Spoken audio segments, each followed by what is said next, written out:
Hello and welcome to the Squeaky Bum Time podcast, presented exclusively on the Chop Sports channel of the Premier Streaming Network.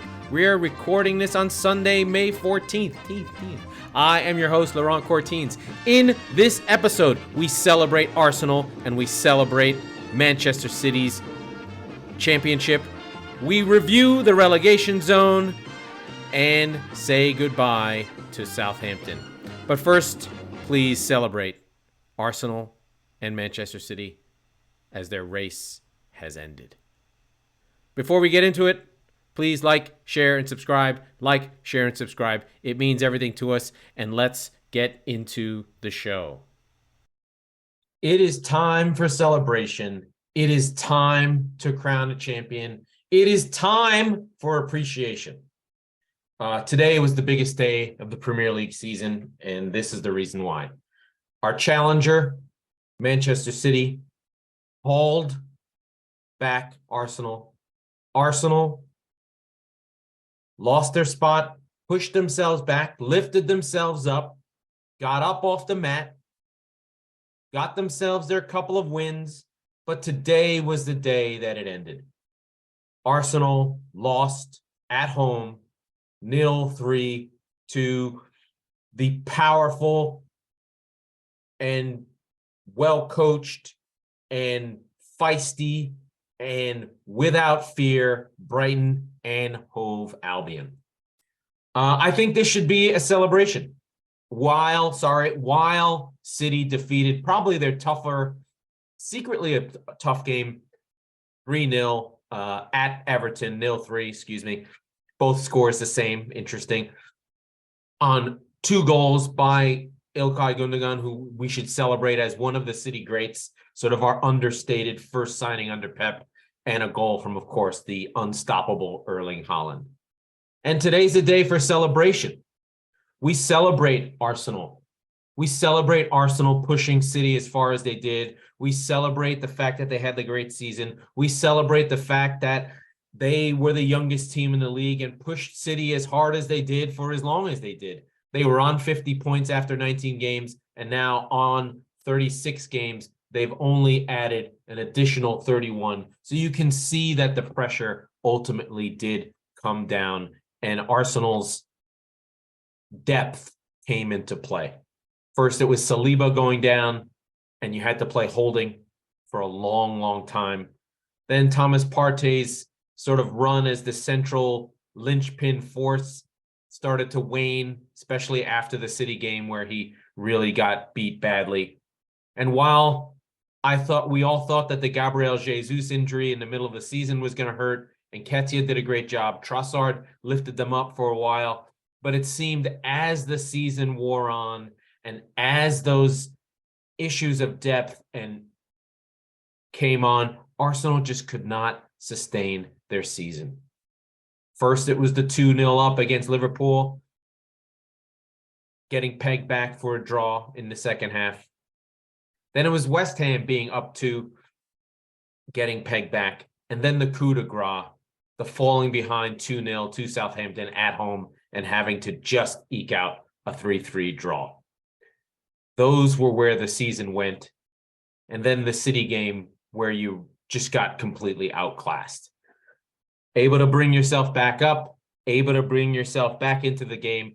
But I think Arsenal fans should view this as a celebration as much. It can be both things. It can be disappointing and it can be a triumph at the same time. The back end of the season, these last 10 games have been difficult. The last 8, especially when they were up 8 points with 10 games to go, 11 games to go, and having all those points dropped to 6, only getting 3 out of 9. That 6 dropped, and then the other 3 against City, and now these 4 points that they just dropped, these 3 against Brighton. It's hard to have these games happen to you. It's hard, and I feel for Arsenal fans, and we could see during the game that they kept part of the Etihad was pushing Arsenal, but really the vision of the day was the camera sort of panning to all the fans leaving. And I just couldn't believe that the Etihad, that the Emirates was emptying out. Who are those fans? Do you not know the history of your club? Do you not know what your team has achieved? Like, why are you leaving? What's wrong with you? You just gonna get home because Arsenal losing a game when you had a chance to push for the league title? You can't appreciate your club. You can't appreciate Saka and Martinelli and Gabriel Jesus. You can't appreciate Xhaka turning around his season. You can't appreciate Odegaard trying to lift a team on his own. You can't appreciate Gabriel pushing and trying to defend as much as he could. Can't appreciate Ramsdale keeping you in games. Can't appreciate Arteta keeping the team together and trying to fight to the end for a team that's average age is under 25, a full year and a half younger than Manchester City and the rest of the league for that matter. So I say celebrate Arsenal, be disappointed, be sad, be upset at what could have been, but also appreciate what actually happened. You had Bournemouth, you had Aston Villa, massive games that will make your season. And just appreciate everything that happened. On the other side, we crown a champion, a real champion. Manchester City have gone up, in my estimation, to another level. I think the 17-18 Centurions were the Premier League trying to deal with Pep changing football and going, well, what the fuck is this? With Sané and Sterling just running like crazy, and the Silva De Bruyne partnership in the middle. I think Gundogan was out that year or whatever. Who knows who was in or out.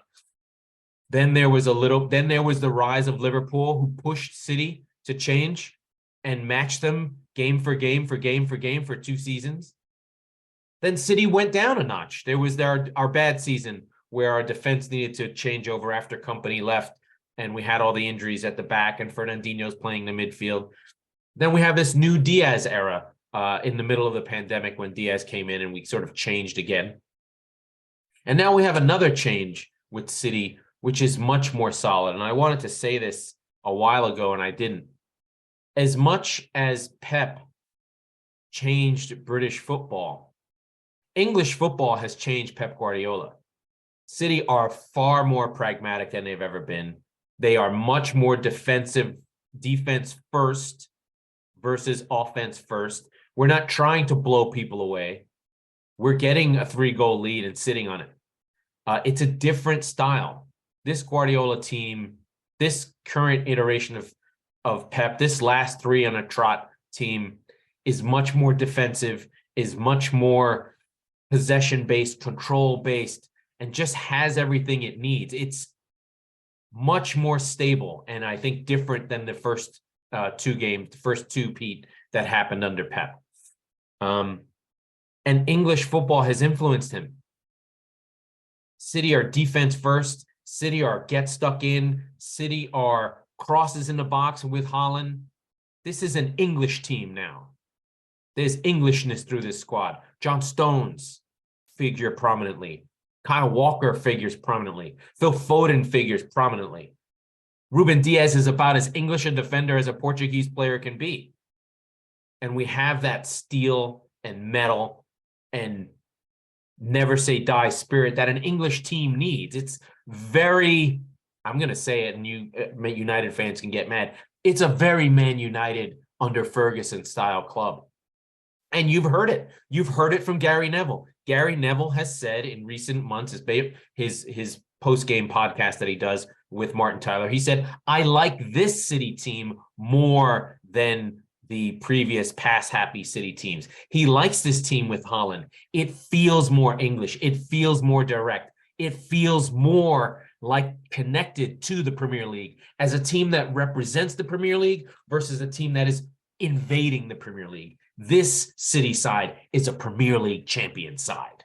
It's much more sturdy and rugged. And I think we're seeing that in how it's faring in Europe. They're very solid and very strong. And I hope that, I know that this always happens with City, and it's that when City win the league, we're the antagonist. We are the inevitable.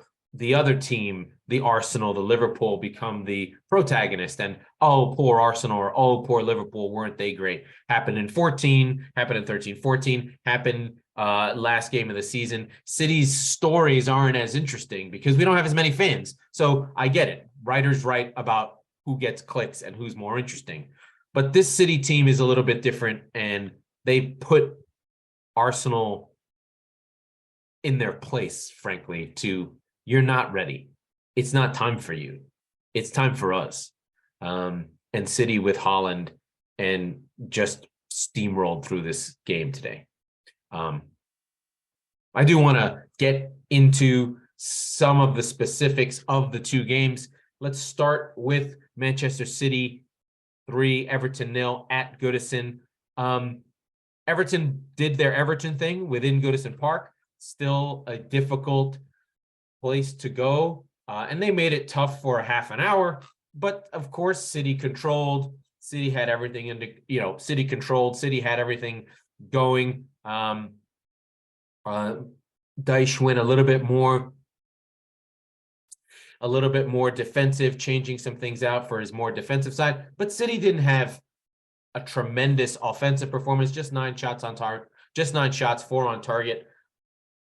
Gundogan's goal on 37 was from a cross out from Mahrez across to the other side.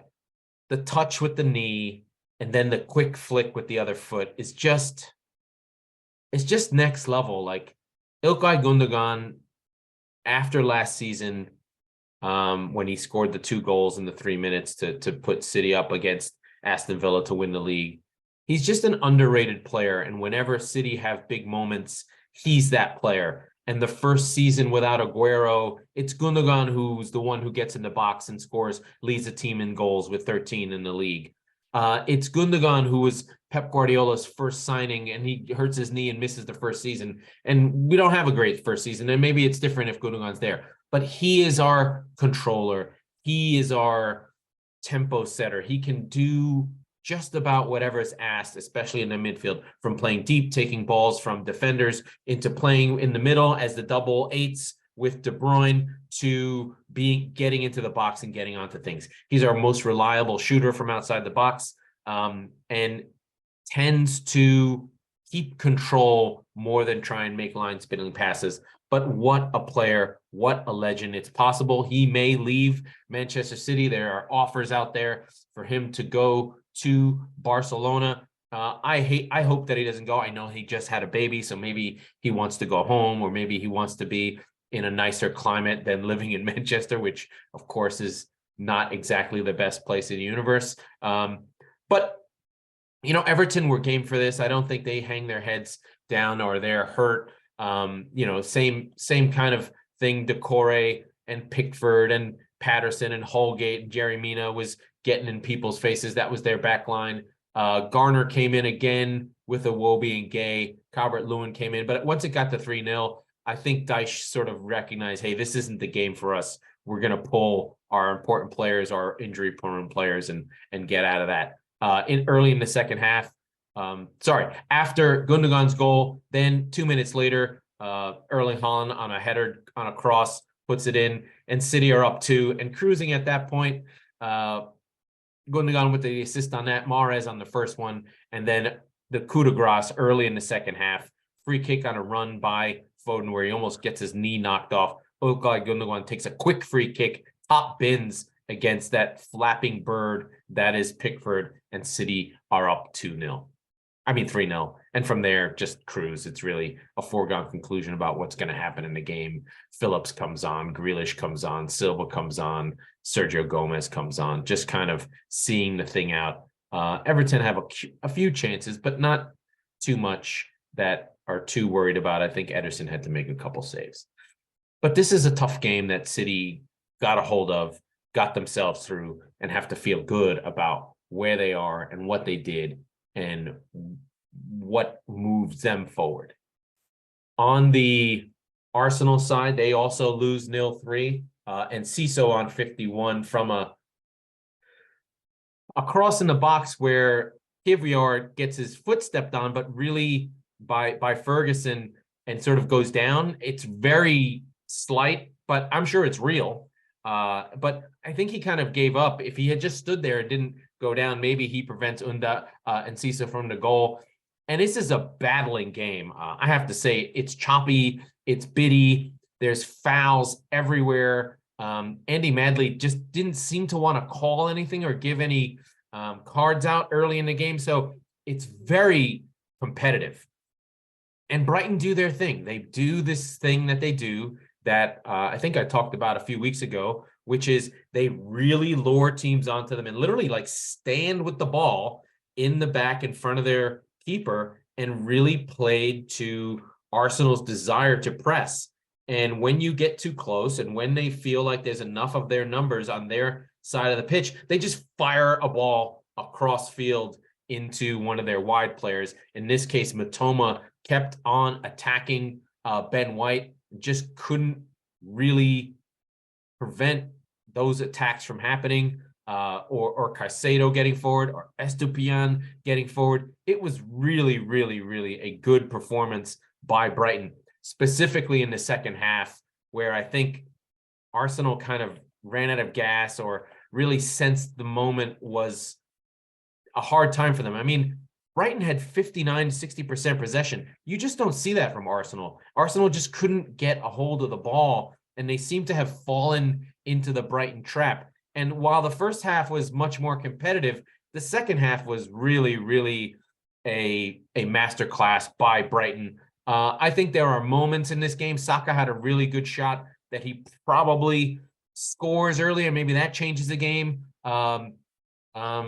Gabriel Jesus had a goal side shot that nearly got through, but maybe not. I mean, those are the two shots on target. That was not a shot on target, but Arsenal didn't do as much as you would have liked. Just not really at their best, unable to break Brighton down, unable to get the ball off of them. And it was a choppy, battling game. And I think as the game wore on and on and on, Arsenal just couldn't find the gear. And to be fair, they did lose Martinelli early to an ankle injury after he tried to kill Mitoma. Felt like a retaliatory hit. I don't know, but again, that was that sort of fighty, battly thing early in the game. Both teams trying to assert their dominance within the game. But Martinelli had to come off on 20 for Trossard. Trossard did hit the post, so there were chances for Arsenal. Just they didn't go in. Brighton and Hove Albion grew into the game, and they score a second goal on 86 and then a third on 96. Probably a little bit harsh to 3-0. Probably more of a 1-0, but with dominance, or not too much in the game. But Brighton really in the second half dominated Arsenal in a way that we really haven't seen aside from City. So City dominated them quite a lot, especially in that first half of the 3-0 earlier in the season when City took the lead. But otherwise, this was a really strong performance by Brighton, who deserve the praises. As anyone who listens to the show knows, I'm in love with this team. This is one of my favorite teams in the league. And I've been talking about them from Potter now on to De Zerbi with the goals. They're even better now. So just an amazing season from them, and they get themselves into a decent place. But we've talked about we talked about the title race, which is now settled. City can win the league next week with a win. It's in their hands, or a draw or a loss by Arsenal to Nottingham Forest. But let's go through the rest of the scores. Saturday, Leeds 2, Newcastle 2. Leeds get their needed points, but it might not have been enough. They probably feel like they should have gotten more. Bamford missed a penalty and had missed that open goal 2 weeks earlier against Arsenal. Painful. Aston Villa dominate Tottenham. Tottenham did not show up for a half. They win 2-1 in a great win for Aston Villa, who staked their claim into the European places. Chelsea 2, Nottingham Forest 2, a massive point for Steve Cooper coming off their win. They probably feel like they could have won, but that was a great performance. Raheem Sterling with 2 goals we haven't seen for a while. Crystal Palace defeat Bournemouth 2-0 at home, Selhurst Park. This is an Eze game. This is the Eze Oloise show. My God, Elise's pass for Eze's second goal. Cross field on a dime. Please go watch the highlights on YouTube for this Crystal Palace game. Elise and Eze are just incredible. If they hold on to both of them, Crystal Palace is a job that I would want. That's a great team. Then the great and powerful Manchester United do get the win they need versus Wolves. Martial with one, Garnacho with one late to make it look a lot cleaner than it needed to be. But Manchester United get their clean sheet. De Gea, despite his rough season and almost throwing that game away against West Ham, is going to win the Golden Gloves for most clean sheets. And then Fulham relegate our friends from Southampton 2-0. Southampton go out with a whimper. Today's games, Brentford solidify their top half finish, beating West Ham 2-0. West Ham, lots of rotation, trying to win the Europa Conference League, so not their normal group. And then we had our 0-3 Everton City and 0-3 Arsenal Brighton. We do have a game on Monday and Thursday. Monday, we have Leicester versus Liverpool, but we'll cover that game on Thursday, along with Newcastle playing Brighton and Hove Albion. So we will go into the relegation battle. Big matches here. Nottingham Forest getting their point. They're sitting on 34. They get 2 from Oweni, one early, a headed cross that he just puts in after a turnover. Typical. He was right in the middle of the goal. And then to level the game, another one off the head of Oweni, who then levels it for Nottingham Forest. They live to play another day. So they are on 34. Everton sit in 17th, just above the relegation zone, on 32, with Leeds in 18th on 31. Leicester yet to play on 30. And then we have said goodbye to Southampton. Just in terms of remaining fixtures, let's just make sure I give that a look, just so we know who's playing who, what happens, and who has the best shot at getting through this thing. We will start with Nottingham Forest. They have Arsenal at home next week. That's a big game, I'd say. And then they finish the season away at Crystal Palace. Not a too difficult fixture. They probably need a point from these two, maybe two. A win makes them safe, no doubt about it. But this loss by Arsenal probably helps Nottingham Forest quite a bit, because Arsenal are hurting, probably licking their wounds, and a bit sad. And we'll see what happens there. And then Crystal Palace, if they have a problem, will be their final game of the season for them.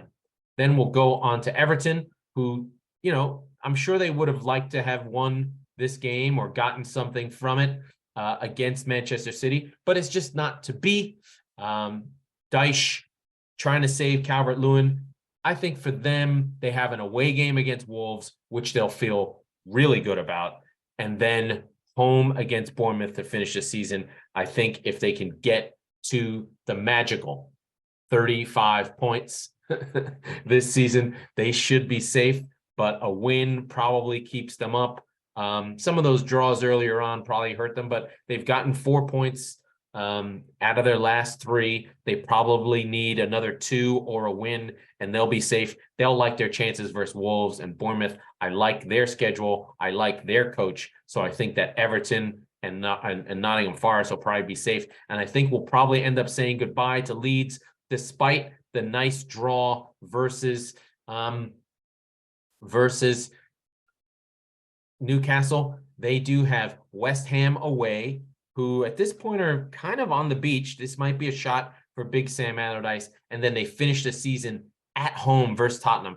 Tottenham right now are awful. I could see Leeds getting a couple here, but I don't think their finishing is quite there, and they're not defending well. We don't know what'll happen. Then we have Leicester, who should be the team that stays up, but they've been so poor. They have the toughest run of schedule. They have home to Liverpool on Monday, then away next Monday at St. James's Park against Newcastle, and then home to West Ham. They have the least amount of points, so Leicester on 30. Again, 2 wins puts anyone through for sure. Nottingham Forest on 34, Everton on 32. Goal difference is starting to matter. Leeds on 31. Leicester City minus 15 on 30. So it'll be between Nottingham, Everton, Leeds, and Leicester. 2 will go, 2 will stay. Advantage Forest, advantage Everton. They're on 34, 32, 31, and 30. That win that Nottingham Forest got was just gigantic. They have the worst goal difference of the group. So they really have to win out on points, and they're lucky they have 34, but just 2 games to go for them. I'm thinking, I don't know. I want Forest and Everton to stay up. I could see Leeds and Leicester going, but anything is possible. There will still be a twist in this tale. For Leeds, they've got to feel good about what happened at Forest. At home against Newcastle. So Big Stam having an effect, but still, they're still all over the shop and really giving up a lot there. But stranger things have happened. Leicester, I don't trust at all. They're the ones that, despite the talent, despite everything, those 21 losses are just really holding them back. They have the most wins. Like I said, probably months ago, 9 wins was going to get you there. But for Leicester, no draws. They just didn't seem to know they were in a relegation fight at some point. And the draws that Forest, Everton, and Leeds have got, 4 more over Leicester City are equal to the win that they have. And so Leicester really, all the losses of just like losing games that they probably could have drawn or probably could have ground out. Brendan Rodgers just never seemed to want to do that. No Iheanacho, he's out for the rest of the season. I don't know what's going to happen there. Dean Smith is not exactly a defensive manager, and he has been trying to just go for business. I could see this Liverpool game tomorrow being like a 5-4 with Liverpool winning 5-4, because that's just where Leicester is right now. Their best bet is to try and outscore people, but I don't know what will happen. And let's go back up to the top of the table. So the relegation battle, we still don't know anything, but it is advantage Nottingham Forest and Everton. Everton based on schedule, Forest based on points. And then at the top end, we were worried about Manchester United, but now they have a 4-point lead on Liverpool for the top 4, level on points with Newcastle United. Newcastle United have the far superior goal difference. Liverpool still have Leicester to play, so they'll have extra points. They have Leicester, Villa, and Southampton. 2 of those games are away, and Liverpool have been poor away from home all season. So, there's that. And United are good.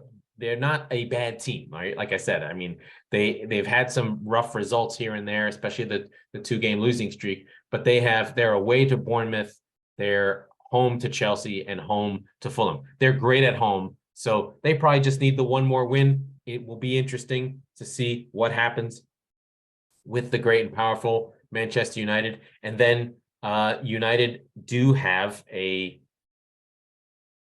FA Cup to play against Manchester City, which is crazy. Newcastle have, let's just make sure for the sake of completionness, they have Brighton at home on Thursday, then Leicester and Chelsea away. So a lot of teams playing each other. We'll know more as we keep going, as we keep struggling through, as we keep understanding these last days of the season, these last weeks of the season. Things are changing and pulling in together, and things are getting a little bit solidified as we get down to the business end of the season. Really excited. We know essentially who our champion is going to be. It's going to be Manchester City. I think we knew it, but any slip by Arsenal was really going to take it away, and that's what happened this weekend. City just impervious at this point, have not lost in 14 games. So really no chance for Arsenal to come back into it. And then we have United having to fend off a charging Liverpool who are on a 6-game winning streak. We'll know more on Monday where they are. United will have a game in hand on Liverpool. So they are sitting on 66. So a lot of things to still go for, and we don't know who will be relegated. But again, advantage Nottingham Forest and Everton, while Leeds and Leicester scrap it out. Even though they have the better offenses, they simply can't stop anyone at all. Cooper with the continuity, Dyche with the fight, and then we have Leeds with Big Sam just doing whatever, and Dean Smith. The more recent firing and changes of managers have not had the required bounce that you would expect. Other Europa spots, Tottenham slipping to Aston Villa. They're in that 6-7 spot. They're both even on points, only 2 points of goal difference between them. Can you imagine Villa and Tottenham are exactly the same? If you had said that at the start of the season, I would have laughed at you. But at this point, Tottenham can't defend, don't show up to games. They did not take a shot on target or a shot period in the first half against Aston Villa. And once again, Harry Kane had to create something out of nothing in that game. Second half, of course, as per the whole season, Tottenham were better, but games are played in 2 halves. And in the first half, no shots at all from Tottenham. Second half came into it, specifically back half of last about 10 minutes into the second half. Then you started to see things go on. You had Kane's penalty. You had Arnaud, Danjuma and Kulusevski both had shots. Dejan Kulusevski also had a really good chance late in the half, but otherwise, Bailey and Douglas Luiz. Ramsey's goal early and then Douglas Luiz's goal on a free kick late sealed the fate for Aston Villa. Unai Emery is a real manager. Wouldn't it be nice if Spurs had Unai Emery at this point? What are you doing, Daniel Levy? What are you doing? Speaking of managers, Spurs don't have one. Nagelsmann has turned him down, and Chelsea do. As of this recording, Mauricio Pochettino, after 6 weeks of negotiation, has got his whole staff. Everyone's in. He's got everything he needs in place, but he's not taking over the team beforehand. So Fat Frank keeps fucking up. The 2-2 draw against Nottingham Forest. That should never happen at Stamford Bridge. Nottingham Forest have not scored any goals away from home, but hey, it's Frank, so they have no plan. Chelsea draw with Nottingham Forest. Frank will see the games out, see the season out. He will go on the record as the worst finish of Chelsea manager ever, even though he did take over somewhere in the middle there. They're not going to finish in the top half. They're in 11th place. Crystal Palace can beat them. They're ahead of Crystal Palace because they have a game in hand on them, but the same amount of points. So you'd expect Chelsea to find some points somewhere that would move them ahead of Crystal Palace. But Uncle Roy has got the Palace machine firing. There's hope at Palace and there's no hope at Chelsea. There's joy at Palace and there's no joy at Chelsea.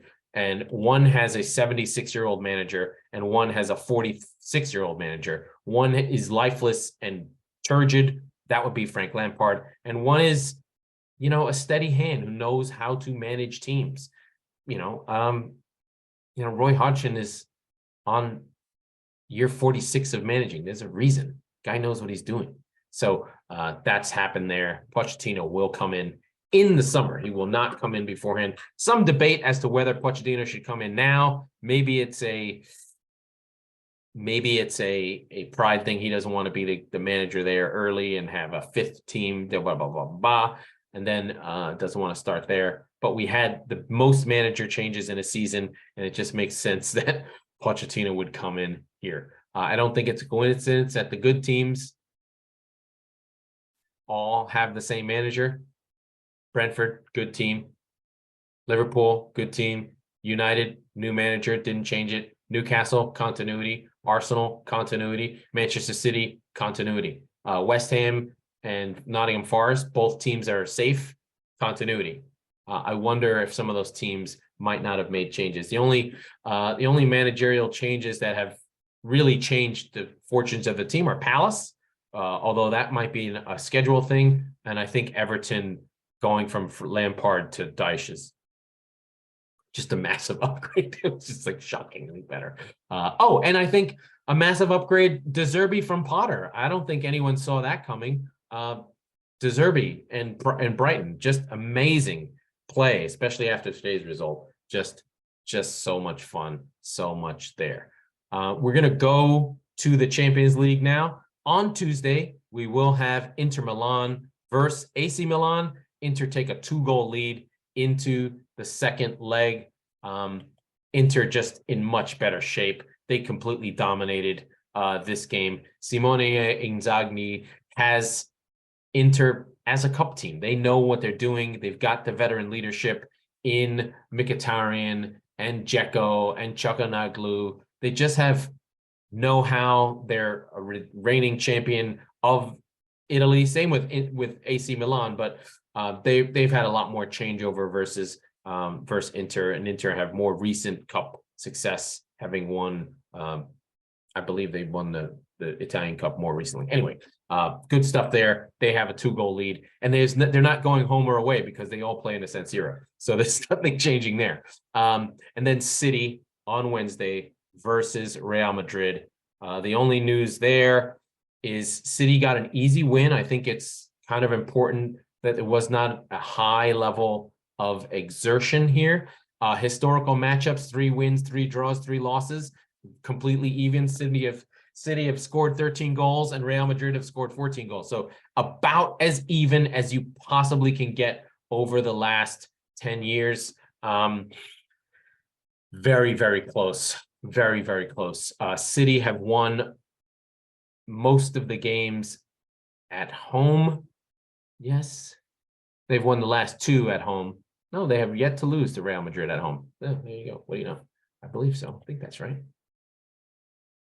Yes. No, I don't know. I can't read this stupid thing. Anyway, and they come in relatively injury-free. So City have all their guys. They are unbeaten at home in Europe. They are unbeaten at home in the league, or maybe they have 1 loss, and they're rested.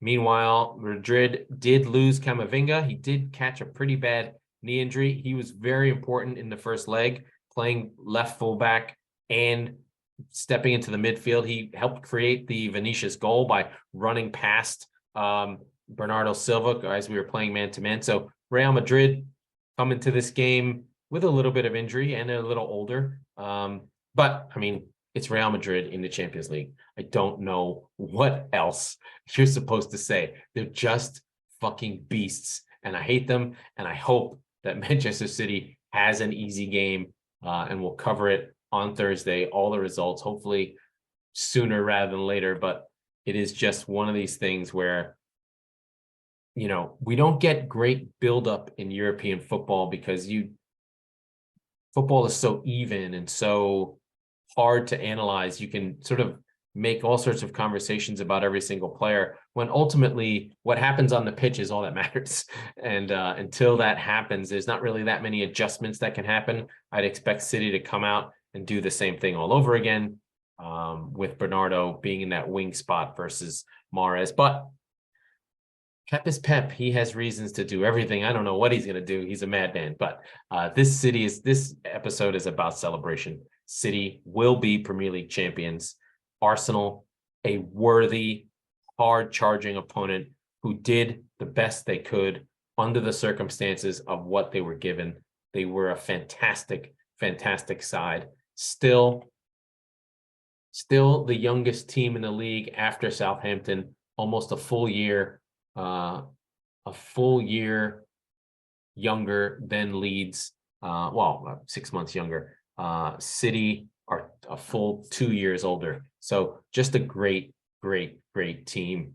And they should be proud about what they have done, especially with Saka and Martinelli. It's just City are a juggernaut, and you ran into a buzzsaw. Okay. That was the Squeaky Bum Time podcast with Laurent Courtines. We are the football wing of the Chop Sports channel and presented exclusively by the Premier Streaming Network. We record on Mondays and Thursdays. So be sure to subscribe wherever you get your podcast so you never miss an episode. And if you're listening on Apple, please review the show. It means everything. Thank you and good day.